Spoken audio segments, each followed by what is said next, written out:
Hello everyone. In this video, I will show you how can you download Microsoft Whiteboard on your computer.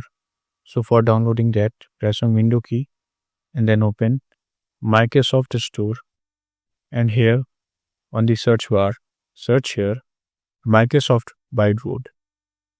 So here you can see I have searched.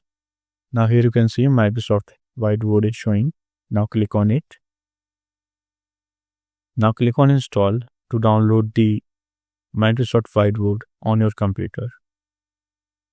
So here you can see it is preparing to download.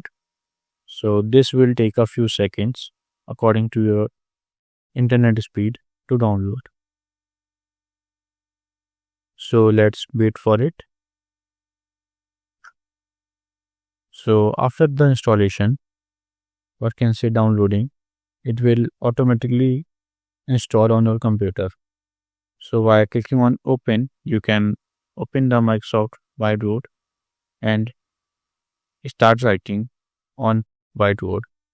So I hope this video is helpful for you. If you found this video helpful, please do like, share and subscribe. And thanks for watching.